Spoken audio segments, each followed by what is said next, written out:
Satu Terima kasih, Indonesia, Bapak. Andre Wongso.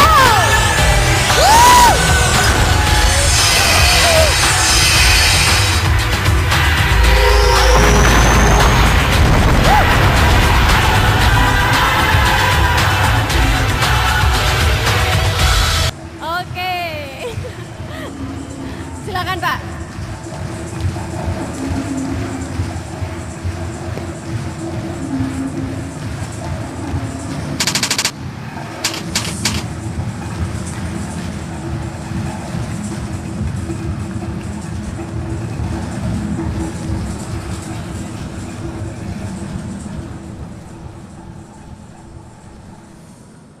Mulai jam 11 siang saya hadir. Sampai hari ini melihat pembicara begitu luar biasa. Terutama Pak Andrew Ho. Luar biasa. Berikan semangat untuk Pak Andrew Ho. Kurang keras.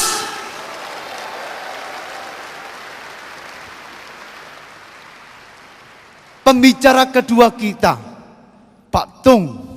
Luar biasa juga. Beri tepuk tangan yang luar biasa. Kurang keras.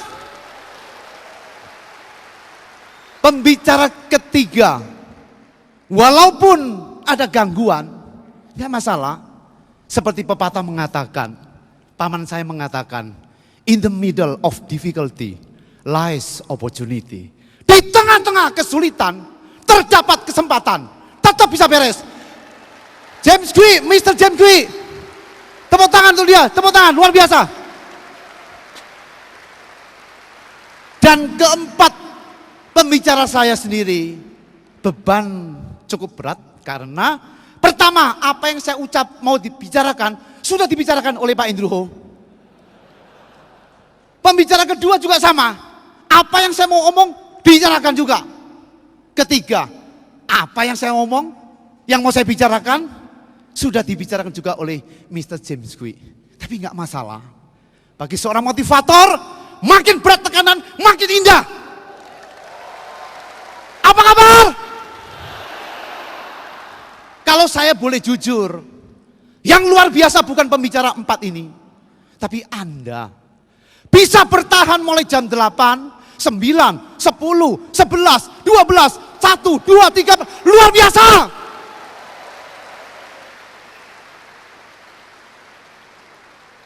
Sore hari ini tema saya adalah Success is my right. Itu adalah sebuah filosofi yang saya alami sendiri. Sehingga saya mempunyai satu kesimpulan, mempunyai satu pandangan. Sukses adalah hak saya. Kalau orang tanya kepada saya, orang tanya, apa itu sukses? Sukses adalah hak saya. Kalau saya tanya kepada Bapak dan Ibu, sukses adalah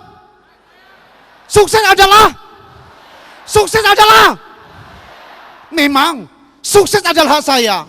Dan sikap mental yang Bapak Ibu buktikan hari ini, semangat seperti ini justru dibutuhkan oleh negara kita. Sejak tahun 1997 negara kita mengalami guncangan. Sudah 7 tahun sampai hari ini belum bangkit. Utang masih ratusan miliar dolar. Manusia Indonesia, sumber daya manusia Indonesia ke 112 di antara 175 negara. Dan kondisi seperti ini tidak tahu kapan akan bangkit. Kalau Indonesia dibentuk, bisa dibentuk menjadi seorang ibu, pasti ibu itu menangis. Kondisi Indonesia, ributnya belum selesai. Mulai Aceh, Poso, Irian Jaya, dan lain tempat sebagainya, masih terjadi ribut. Kondisi ketenangan belum terlihat. Saya kira kondisi kehancuran Indonesia ini adalah tanggung jawab kita bersama. Setuju? Jika setiap orang Indonesia bisa berbuat baik, setiap orang dan seluruh anak bangsa berbuat baik, bisakah Indonesia damai? Pasti damai. Tetapi kondisi sekarang ini, bangsa kita tidak sekedar Tidak sekedar membutuhkan manusia yang baik saja, tapi membutuhkan manusia yang mengerti sukses adalah hak saya, yang mengerti apa itu disiplin, apa itu tanggung jawab, apa itu kerja keras, apa itu kerja keras, apa itu kerja keras, apa itu kepercayaan diri, apa itu keyakinan, apa itu keuletan, kesabaran. Kalau manusia Indonesia bisa seperti Anda, mentalnya seperti ini, setahun, 2 tahun, 3 tahun, 4 tahun, 5 tahun, luar biasa. Apa kabar? Apa kabar? If better is possible, good is not enough. Jika lebih baik itu memungkinkan, baik saja tidak cukup, bisa bereaksi lebih keras. Karena saya bilang, Bapak itu luar biasa, ibu-ibu dan Bapak luar biasa. Sudah bertahan begini lama, masih punya semangat. Buat saya tanggung. Saya seringkali memberikan satu gambaran tentang manusia yang sukses. Orang yang sukses membutuhkan paksaan. Ada sebuah pepatah yang saya tulis, jangan paksakan sesuatu yang tidak perlu kamu paksa, tetapi paksakan sesuatu yang pantas Anda paksa. Jadi kalau ibu bapak sudah 8 jam seperti ini, tanggung. Kalau mau teriak, ditanggung-tanggung, keluarkan semua. Apa kabar? Indonesia, Anda. Kalau Indonesia kita seperti ini, tidak usah terlalu lama. Tapi kalau kita melihat sang ibu sekarang ini, lagi menangis, melihat Indonesia, melihat anak bangsa yang berantakan seperti ini, jelas sedih. Sudah 59 tahun merdeka, belum terlihat. Makin mundur, tidak ketahuan apa itu jati dirinya. Jati diri bangsa hancur berantakan. Saya di sini spesial membawa sebuah lagu kemerdekaan, berbau kemerdekaan. Biasanya 10 tahun terakhir ini anak-anak kita terutama, kalau ada kata lagu-lagu kemerdekaan, alergi, lari, tertawa. Saya hari ini khusus untuk mengetes jiwa Anda. Masih ada nggak cinta Indonesia? Kalau ada cinta Indonesia, dengar, ikut nyanyi. Kalau tidak tersentuh, langsung pulang, nggak usah ikut seminar ini. Tapi kalau Anda tersentuh, saya bisa bilang, Anda tetap orang Indonesia. Mari, dengan hormat berdiri semua. Kita nyanyikan lagu kemerdekaan ini, penuh dengan ketenangan, penuh dengan ketulusan. Rasakan, tanya ke dalam diri, apakah Anda masih orang Indonesia? Musik.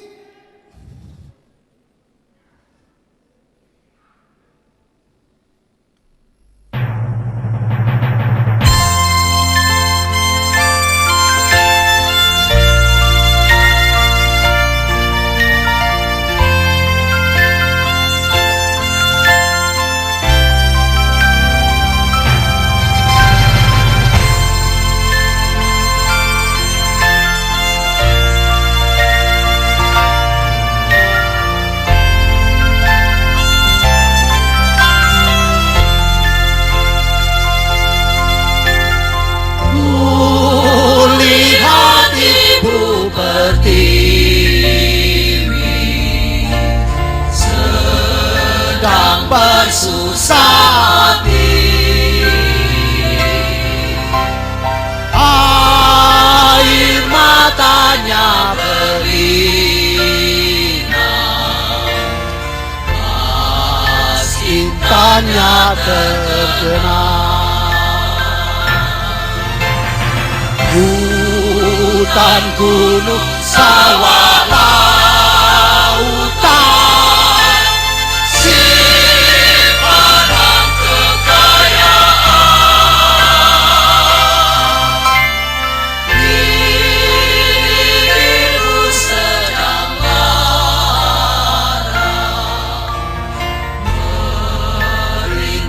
dan berdoa.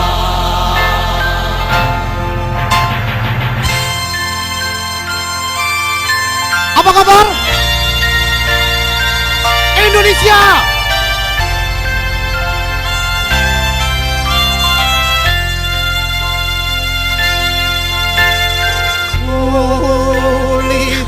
ibu berdiri, sedang bersusah hati. Air matanya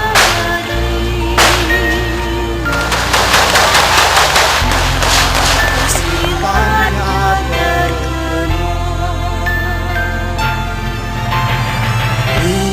hutan, gunung, sawah, lautan,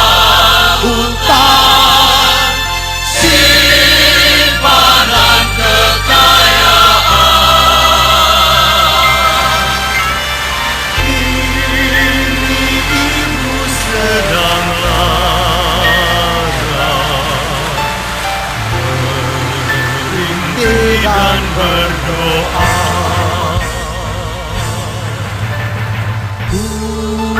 Lihat ibu berdiri, sedang bersusah hati.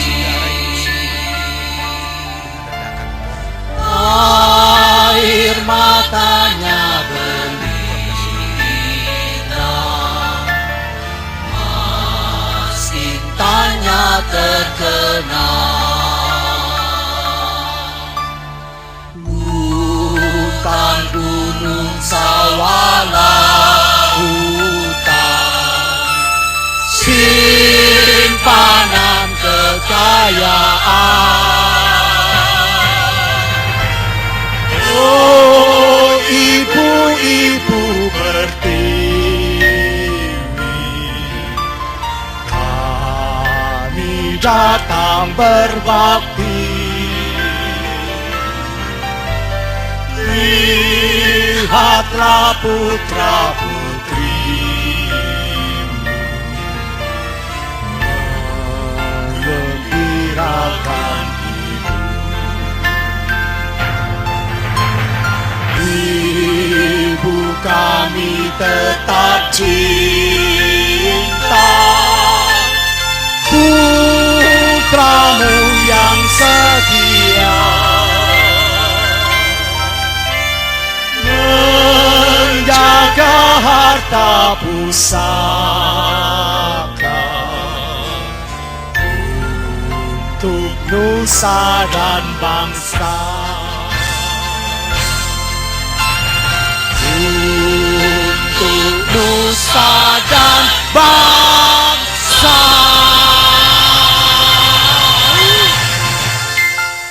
Silakan duduk kembali.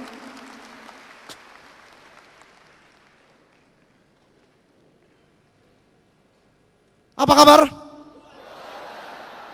Tidak ada satupun yang keluar. Berarti Anda, saya tetap orang Indonesia.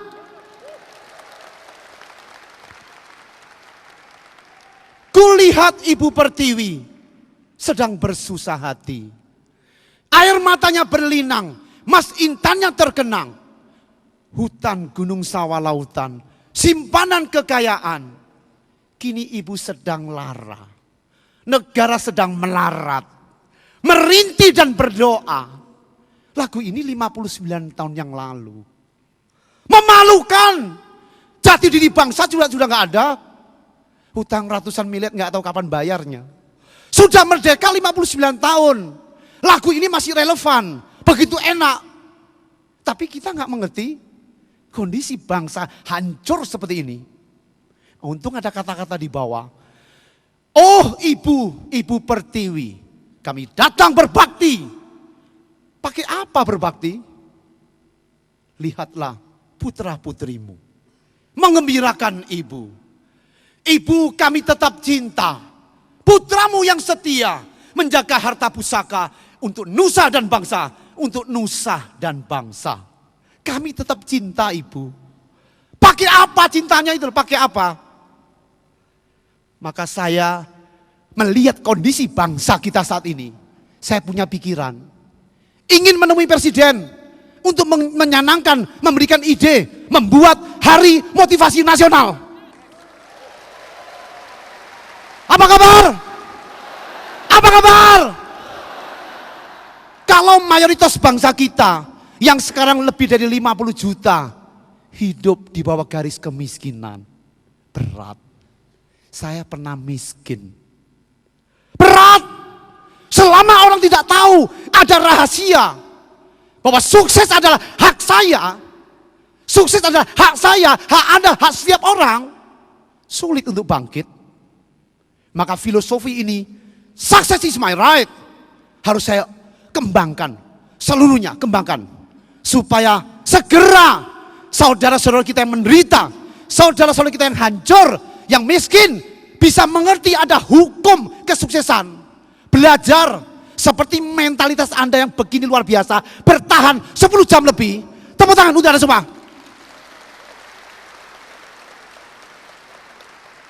Karena waktu yang sangat sempit, maksimal saya hanya bisa 1 jam. Yang penting ringkas, padat, berisi, dan meledak.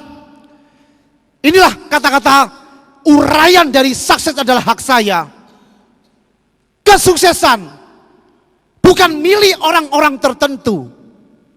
Sukses milik Anda, milik saya, dan milik siapa saja yang benar-benar menyadari, menginginkan, dan memperjuangkan dengan sepenuh hati. Jadi di sana ditekankan 3 poin.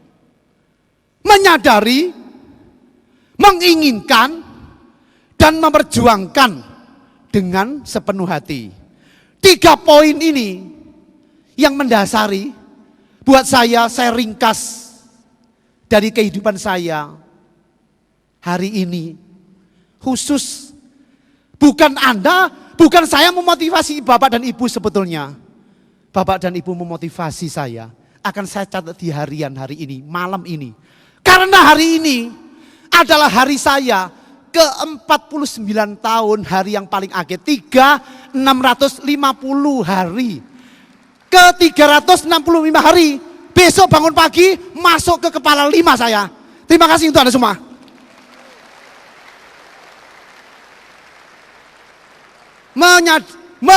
Menyadari, menginginkan, dan memperjuangkan dengan sepenuh hati. Sekarang saya akan uraikan dulu apa itu menyadari. Di sini ada 5 komponen, 5 poin. Pertama, apa itu sukses? Sukses adalah akibat dari sebab yang dibuat. 3, nilai potensi diri. 4, nilai orang lain. 5, nilai waktu. 5 komponen ini saya melewati semua. Ini adalah kristalisasi dari kehidupan saya sadari, saya ringkas. 5 poin ini kalau kita mau sukses, tanpa tahu apa itu sukses, tidak mungkin bisa sukses, nggak tahu.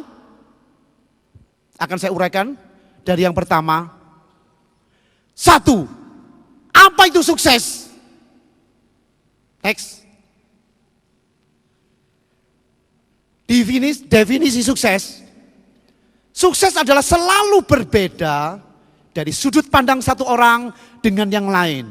Dan selalu berubah dari waktu ke waktu seiring dengan pertumbuhan kondisi, status, pengertian, mentalitas, kedewasaan, serta usia bagi seluruh dari setiap individu. Memang bagi orang sukses beda. Yang satu bisa punya pacar termasuk sukses. Tadi berubah lagi sudah dapat. Yang satu jadi usahawan, untung besar, sukses. Bagi seorang suami istri, kawin, punya anak, sukses. Jadi berbeda satu dengan lainnya, tapi berbeda dan berubah terus. Sudah mencapai tingkat ini, terutama di bidang MLM ini. Sudah mencapai tingkat tertentu, mau lagi yang tertentu, berkembang lagi, selalu berbeda dan berubah. Dan buat saya, apa itu sukses? Sukses adalah akibat. Sukses hanyalah sebutan untuk suatu kondisi dari hasil akhir atau akibat dari proses perjuangan yang sesuai dengan apa yang diinginkan atau yang dapat dinilai berhasil. Jadi cuman sebutan. Apa itu sukses? Sukses hanyalah sebutan dari hasil akhir sesuai dengan proses perjuangan saya. Itu disebut sukses. Contoh gambar. Next. Sebuah perjuangan akan menghasilkan dua efek. Satu, berhasil atau tidak berhasil. Sebuah perjuangan menghasilkan dua akibat. Itulah sebutan. Kalau sukses, kalau berhasil disebut sukses. Kalau gagal disebut gagal. Itu akibat, resiko, hasil akhir. Tapi itu punya dampak. Next. Dampak sebuah gagal, kalah, miskin, mundur, rugi, malu, kasihan diri, putus asa, dan masih banyak puluhan, mungkin ratusan dari dampak kegagalan. Dampak sukses, menang, kaya, maju, beruntung, bangga, populer, optimis, dan lain sebagainya. Itu dampak. Dampak sukses seperti ini, itu berdampak lagi. Bagi orang yang miskin mental, yang tidak mengerti bahwa kesuksesan itu cuma akibat. Tidak perlu kita pegang erat-erat sebagai satu kondisi. Karena kehidupan itu adalah berubah. Kalau kita mengerti dampak sukses adalah menang, kaya, maju, beruntung, bangga, populer, optimis. Kalau mentalnya miskin, terpengaruh oleh kemajuan kesuksesan tadi, kita bisa berubah. Berubah menjadi sombong, tinggi hati, merasa menang sendiri, semuanya kecil. Itu dampak yang negatif. Dampak positif tahu, hidup yang sukses itu titipan. Cuman amanah, titipan Tuhan buat kita. Kalau itu titipan, kita akan oles dengan lebih baik, membagi kepada orang lain pengetahuan, pengertian, dan sukses itu sendiri. Kalau itu bisa dipikirkan, dijalankan seperti itu, dampak sukses yang positif akan berkembang. Sehingga buat saya tidak mau pegangan erat kepada kesuksesan. Karena itu berubah. Kalau berubah positif, tetap jalan. Maka bagi kita yang stagnasi, yang mundur, termasuk kondisi yang gagal, malu, miskin, rugi, mundur, kasihan diri sendiri, putus asa, stres, frustasi. Enggak perlu. Tidak perlu seperti itu. Hidup itu berubah. Jangan berpegangan kepada kondisi. Sukses enggak perlu dipegang sebagai kondisi. Berubah. Gagal juga jangan dipegang sebagai kondisi. Tetap miskin, enggak ada. Success is never final. Failure is never ending. Enggak ada habisnya. Gagal enggak ada habisnya, sukses enggak ada habisnya. Maka orang bilang perjalanan. Jadi membutuhkan perjalanan. Maka kalau punya kondisi sukses seperti itu, pegang erat, bukan kondisinya. Hasil yang positif itu dikembangkan. Kalau kita bisa mengembangkan kondisi seperti itu akan luar biasa sekali. Maka saya mengatakan, kalau kita mau hasil sukses, dari mana bisa sukses? Kan memang ada perjuangan. Pada saat kita berjuang, menghasilkan sukses, ini berproses. Proses ini membutuhkan faktor, strategi, sarana, manajemen, manpower, itu faktornya harus banyak sampai mencapai titik sukses. Jadi kalau Anda mau sukses, saya mau tanya, apa itu sukses? Kan sebutan. Berarti kita membutuhkan satu tingkat lagi. Sebelum melakukan perjuangan, masih ada satu tingkat lagi. Keinginan, kesadaran, itu yang penting. Selama di pikiran kita tidak memikirkan bahwa kita bisa sukses, tidak mungkin bisa sukses. Karena itu cuma akibat. Sukses cuma akibat. Hasil akhir, resiko sebuah perjuangan. Kita masuk ke nomor 2. Sukses adalah akibat dari sebab-sebab yang dibuat. Sukses karena hasil perjuangan ini dibuat, ada faktornya. Faktornya kita juga harus tahu. Tolong Pak, dibantu.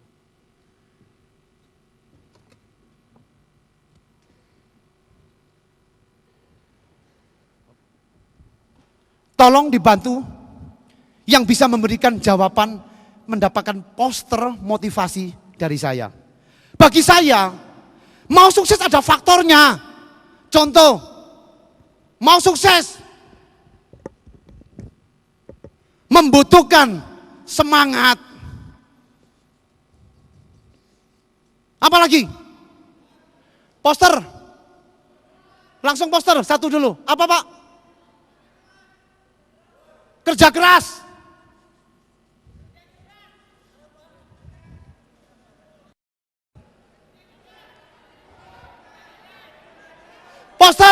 Poster. Hah? Keyakinan. Langsung poster.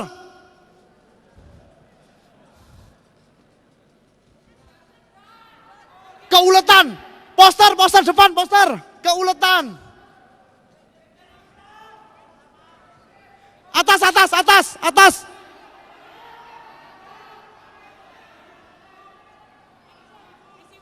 Bagi. Disiplin.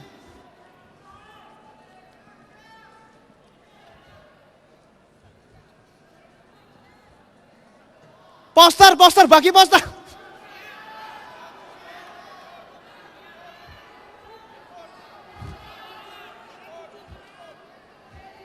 Attitude.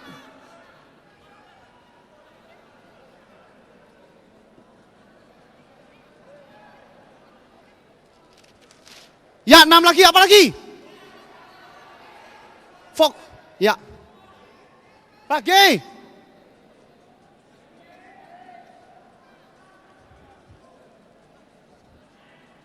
Ya, 3 lagi apa?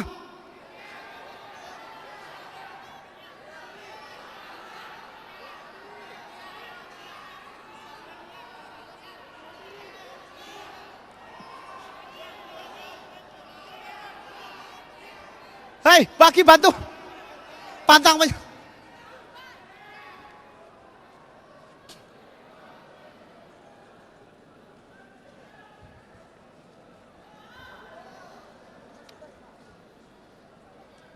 Cukup. Fokus, semangat, pantang menyerah. Kerja keras, semangat, keyakinan, keuletan, disiplin, action, attitude. Tidak ada satupun yang bilang modal, tidak ada satu yang bilang skill. Berarti mentalitas itu penting sekali. Tepuk tangan Tuhan semua.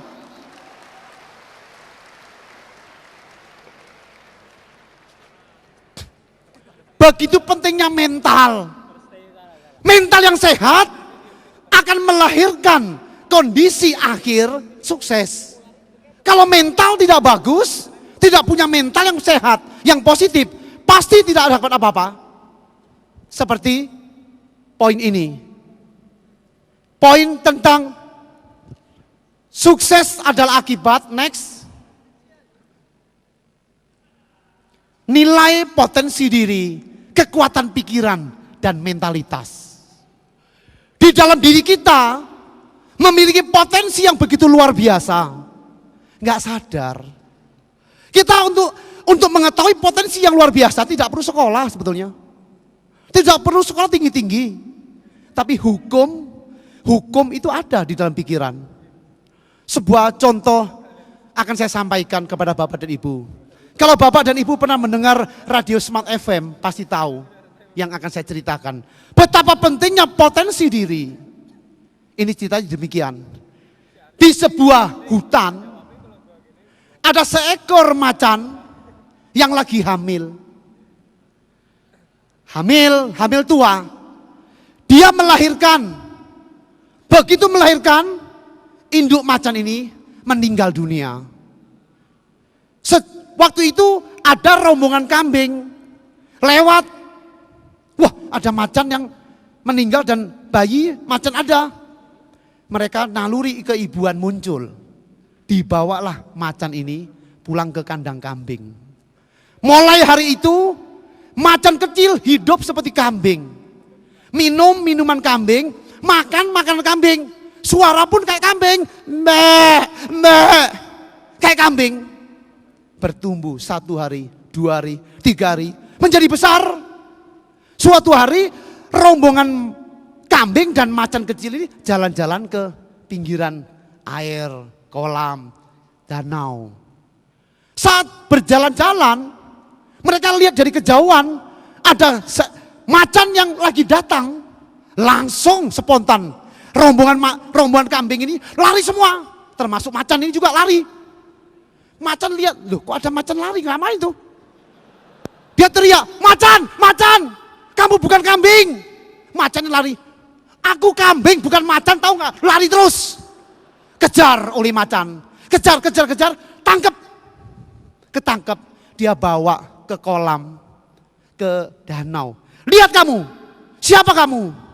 Macan kecil lihat mukanya, kaget dia, mendadak kekuatannya muncul, langsung aumnya keluar. Wah, aku macan. Wah, kami tambah lari sekali. Lari semua. Aku macan, aku macan, aku macan. Kekuatan potensi ini loh. Langsung keluar. Siapa Anda? Siapa Anda? Siapa Anda? Macan, macan, macan. Selama kita menyadari ada kekuatan yang luar biasa di dalam, kita bisa merubah seluruh kehidupan kita. Seperti William James mengatakan, penemuan abad terakhir bahwa manusia bisa merubah seluruh kehidupannya dengan cara merubah pola pikir. Kalau pola pikirnya kita merasa bahwa saya bisa sukses, mungkin sukses. Saya tidak bisa sukses, pasti tidak bisa sukses. Maka begitu pentingnya potensi diri. Setiap orang memiliki potensi itu. Hanya seringkali kita ragu-ragu karena kena penyakit. Apa penyakitnya itu? Penyakit tidak lain dan bukan adalah mitos-mitos yang sesat. Maka bebaskan dari mitos-mitos yang sesat. Tentang keturunan, tentang pendidikan, umur, gender, nasib, warna kulit, sio, bintang, waktu lahir. Itu mitos-mitos yang sesat semuanya. Dan kalau kita berpikir potensi diri kita, berpikir mana bisa sukses. Nasib saya anak orang miskin, dia bisa sukses. Nasibnya orang kaya, mana bisa sukses. Keturunan orang miskin, mana bisa sukses. Pendidikan rendah, mana bisa sukses. Fisik dan kesehatan lemah, mana bisa sukses. Warna kulit ini, warna kulit itu, mana bisa sukses. Saya sio babi, sio naga, sio kucing, sio cacing, bintang Virgo, bintang apa, semua itu mitos. Dan saya sendiri mengalami. Saya pantas untuk bicara kepada orang semua. Inilah Andri Wongso, orang yang gagal sejati. Karena didukung oleh alasan yang paling kuat. Satu, keturunan orang miskin. Nasibnya nasib miskin. Pendidikan cukup tinggi, SDTT, sekolah dasar tidak tamat.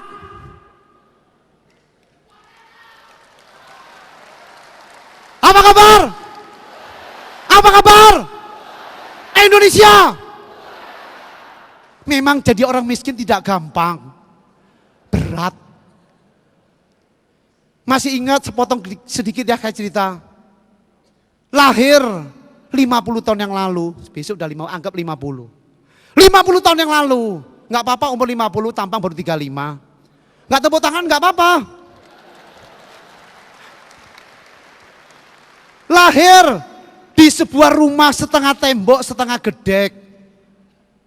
Rumah kontrakan 1 kamar, isi 1 kamar saja, itu pun kontrak. Seingat saya tahun 1965 saya sekolah di sekolah Mandarin.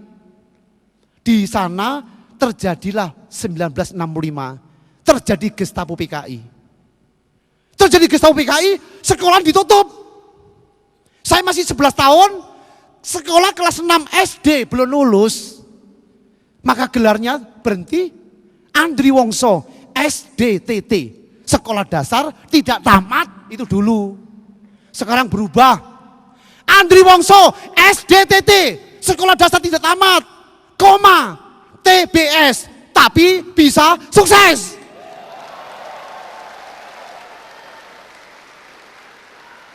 Begitu berhenti sekolah, besok harus bantu mama. Membantu mama jual kue, pisang goreng, puhung goreng, geduk lindri, kudir. Yang dibuat oleh mama saya sendiri. Suatu malam, setelah saya sukses jadi orang, ingin sekali melihat, meriwan ke belakang, melihat ke belakang. Betapa beratnya, betapa luar biasa seorang ibu. Mama saya belum pernah lihat seorang mama yang luar biasa seperti mama saya. Pada malam jam 2, jam 3, mama saya sudah keringetan lebih dari saya. Lagi nombok singkong. Cus, cus, cus, cus. Saya pipis. Balik. Mah, dibantu mah? Gak usah, tidur aja lagi. Besok kan bantu mama pagi-pagi bangun. Mah, dibantu mah? Gak usah. Besok kan bangun lagi pagi, bantu mama. Terus just, saya sadar. Luar biasa. Betapa besarnya kasih ibu kepada anaknya.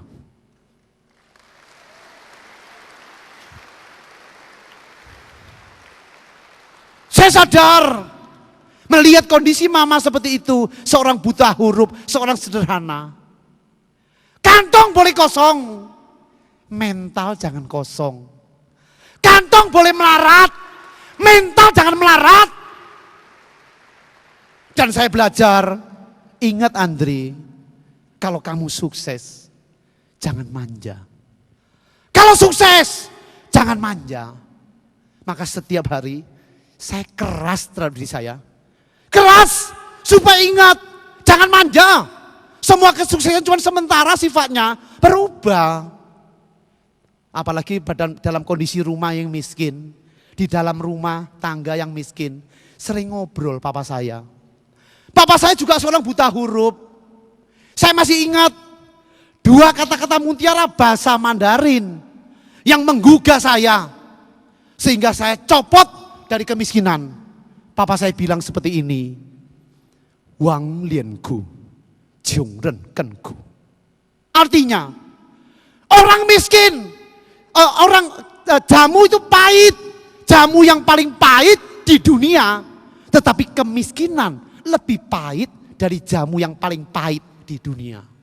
Saya ingat, miskin lebih pahit dari jamu yang paling pahit di dunia. Ingat, satu lagi, tengtienan, naik ke langit itu susah, jiuren kenan, memohon kepada orang lain, utang dong mau makan, lebih sulit.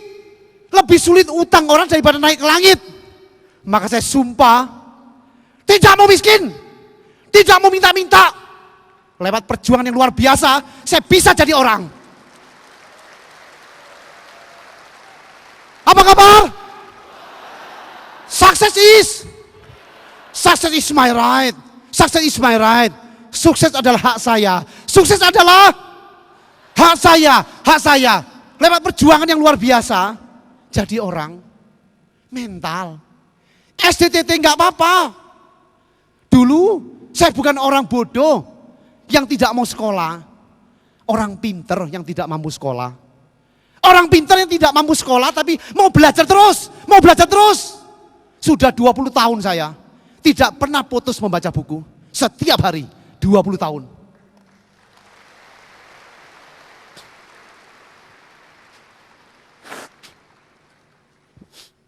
Maka sebuah pepatah ini mengatakan, be a small man who thinks big. Don't be a big man who thinks small. Jangan jadi orang kecil, jadilah orang kecil yang berpikir besar. Jangan jadi orang besar, yang berpikir sempit. Maka apapun kondisi kita semua yang hadir di sini, buka cakrawala, saya bisa ke sana. Bangsa Indonesia yang melarat saat ini bisa bangkit. Jika anak bangsa mentalnya seperti itu, pasti bisa bangkit. Apalagi nanti setelah ada hari motivasi nasional.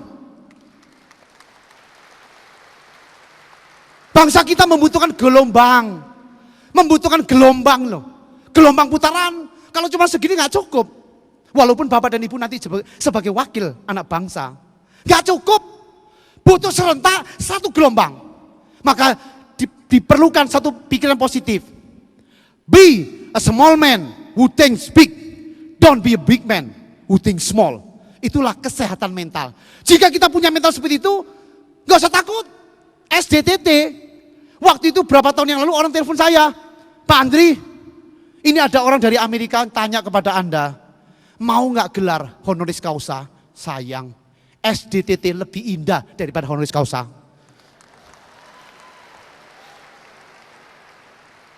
Next. Nilai orang lain. Mau sukses, kita harus tahu. Kita punya mental positif. Nggak penting setelah kita punya. Yang penting bisa nggak jadi orang. Bahasa Mandarinnya Jemeyang Curen. Jadi orang itu lebih penting. Kalau kita bisa pinter jadi orang, mudah bergaul, menghormati, menghargai, melayani, menempatkan manusia di tempat yang tepat, itu baru sukses. Gampang.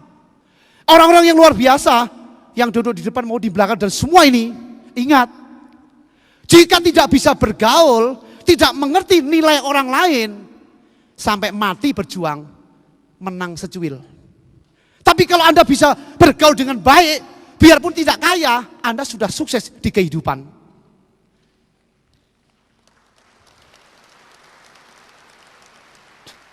Maka begitu penting sebuah kata-kata mutiara. Yen iliji, guan i tairen. Tegas, keras terhadap diri sendiri. Tapi tolerans, penuh kasih, melayani orang lain. Kalau setiap hari kita bisa menempatkan orang lain, karyawan kita, atasan kita, bos kita, teman kita, supplier kita, downline kita, upline kita, dengan baik. Jangan takut miskin, pasti berkembang. Tetapi kalau Anda punya uang, sikapnya negatif, saya jamin, gak ada artinya uang seperti itu. Maka tepuk tangan dulu untuk Anda. Begitu pentingnya nilai orang lain terhadap kita. Maka saya sangat menekankan pandai bergaul. Nomor 1, senjata saya sukses hari ini salah satunya adalah mudah bergaul. Gampang sekali menempatkan orang lain. Gampang sekali. Kalau di marketing ada namanya need and want. Penuhi kebutuhan dan keinginan konsumen. Kalau kita bisa memasarkan diri dengan baik kepada setiap orang, itu marketing sudah sukses. Karena gampang bergaul, enak, itulah baru lentur. Kalau sudah lentur terjadi harmoni. Kalau sudah harmoni, sukses. Materi akan datang sendiri. Karena apa? Itu hukumnya. Next. Nilai waktu. Nilai waktu cepat sekali. Saya kemarin masih berusaha, baru mimpi. Baru mimpi berusaha, sudah 20 tahun. Sekarang udah besok pagi begitu, jam 12 lewat, sudah kepala 5. Senang sekali, kenapa? Baru hidup saya, 50 tahun, enak banget. Orang lain, kapan saya mau pensiun, udah mati saya lagi hidup. Saya baru bangun, 50 tahun, luar biasa, segar, akan saya obo-obo Indonesia. Apa kabar? Apa kabar? Nilai waktu begitu penting dan ingat, waktu cepat sekali berlalu. Jika punya mental yang sehat, jangan lambat kerja.